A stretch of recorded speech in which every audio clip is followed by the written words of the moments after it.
Hello and welcome to a new series of videos where we'll be looking at the different home computer bundles that have been offered over the years for different systems.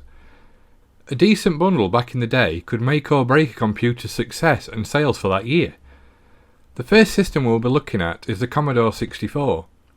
The system itself was officially launched here in the UK in 1983, but it was not until 84-85 onwards that gaming bundles became a big thing for the Commodore in the UK. The first bundle we will be looking at is the Computer Compendium, released around 1985.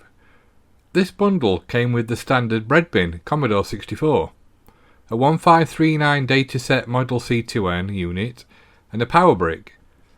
Also included was a plastic musical keyboard that slotted onto your C64 keyboard and gave you the ability to create music with the included software Music Maker.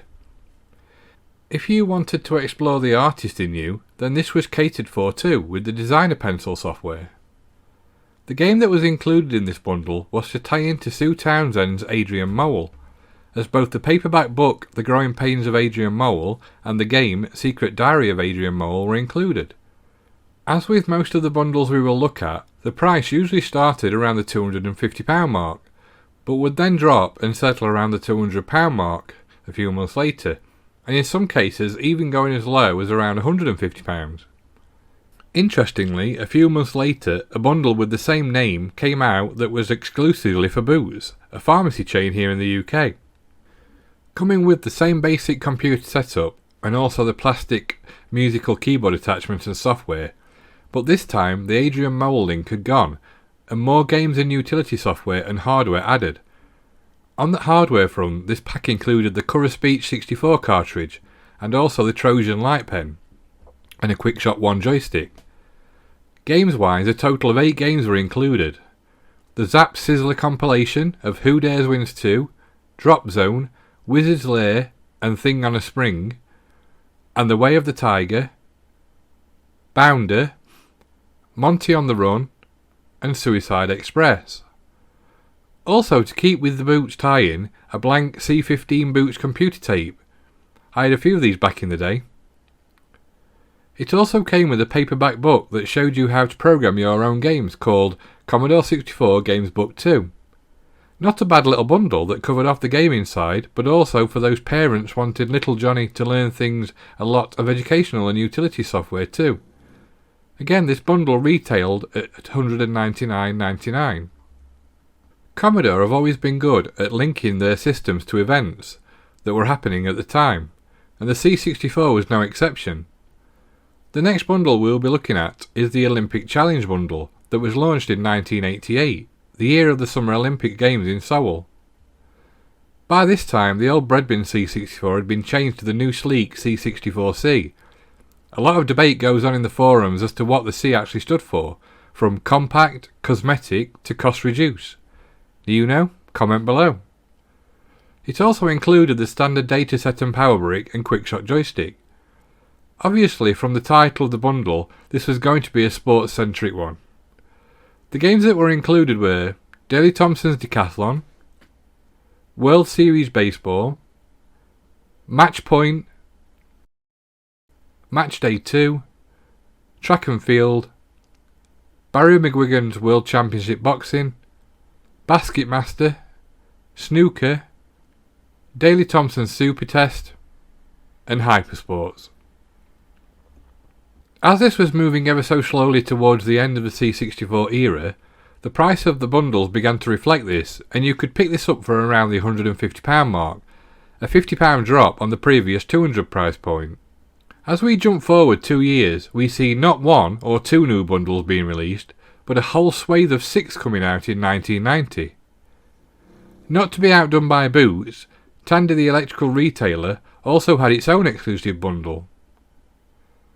The Brainbox/Sporting Heroes bundle, with a total of 10 games, 5 sports titles and 5 puzzle games, again came with the C64C and other standard equipment including the joystick. The games included were Trivial Pursuit, a game that will crop up more than once going forwards, Bob's Full House, Jeffrey Archer Not a Penny More, Not a Penny Less, and a free mystery puzzle game, Amorite. The sporting titles were Nick Faldo Plays the Open, Frank Bruno's boxing, Ian Botham's test match, Peter Beardsley's international football, and a mystery sports game that I've not been able to verify what it was. If you had this pack back in the day, then please comment below and clear the mystery up. Again, this pack retailed for around the £150 mark. The Connoisseurs collection was a limited edition bundle that contained a lot of computerised board games. Hardware wise, it had the standard stuff, but with the addition of a mouse and the graphical cheese program that enabled you to draw pictures. It also included the Pitman typing utility to enable you to improve your typing skills. Games wise, we have Computer Monopoly, Computer Cluedo, Computer Scrabble, Chess, and Renaissance. This bundle initially started at £250, but was reduced to £200 a few months later. By now, Commodore was very good at including two totally opposite sides to its bundles, and the Hollywood Stroke Quiz Pack was no exception. You have probably noticed that a lot of the bundle games in these packs came from Ocean Software, and the relationship is quite clear to see. Along with the now standard hardware, the games included were, from the Hollywood angle, Rambo First Blood Part 2, Miami Vice, Platoon, The Great Escape, and Top Gun. From the quiz side we have Trivial Pursuit again, Blockbuster, Bullseye, Krypton Factor, and Every Second Counts. For those foreign viewers amongst you, these are all early 90s UK quiz TV shows. I have a bit of a soft spot for this bundle, as it was the first and only C64 bundle I ever owned from new, costing £150 from a local computer shop. It is fair to say that sometimes Commodore did regurgitate certain games that had been seen before in other bundles, and the Mindbenders at Stroke Night Moves pack was no exception. Same hardware setup as previously, but this time it came with two white Cheetah Annihilator joysticks. As in some other previous packs, the Mindbenders theme was around puzzle games, which included Snare, Confusion, and Trivial Pursuit and Split Personalities, both of which had previously been used in other packs. Interestingly, this retailed around the £160 mark, an increase of £10. Was this to do with the extra joystick, I wonder? The 90s had a bit of an obsession with all things 3D, including holographic pictures on magazine covers, or 3D specific editions of films, so it is understandable that Commodore jumped on the bandwagon with the release of the Light Fantastic pack. With the standard hardware, excluding the joystick, came a Defender 64 light gun and a pair of 3D stereoscopic glasses to enhance your gaming pleasure. The bundle software could be split into two categories, of gaming and utilities. Under the new header of Toolbox, you got an art package, music creator, typing tutor, and the excellent shoot 'em up construction kit so you can make your own games. On the gaming side, the titles included a 3D action pack of Army Days, Gangster Town, and Time Traveller. A light gun specific compilation called Blaze Out that had popular titles such as Robocop, Hypersports, Platoon, Combat School, and Rambo 3 levels that specifically allowed you to use the gun to play them. And finally, two standalone games, Batman the Caped Crusader and Mike Reed's Pop Quiz. Again, the price point for this collection was £150. The final bundle we look at from 1990 was again another World event tie-in, this time the World Cup in Italy. The World Cup football bundle again came with a standard setup and again with two joysticks. I am unable to tell what these joysticks are, as they do not look like the Cheetah Annihilators previously seen. Do you know? Comment below. Games wise, the included titles are Pro Tennis Tour, Beach Volley, Run the Gauntlet, Adidas Championship Football, and Basketmaster again, another previously seen title. I find it interesting that only one title is linked to football and feel that Commodore missed an opportunity here to bundle more football games with this pack. One extra thing this bundle included was an audio setup cassette, something not seen before. Let's take a listen to a clip.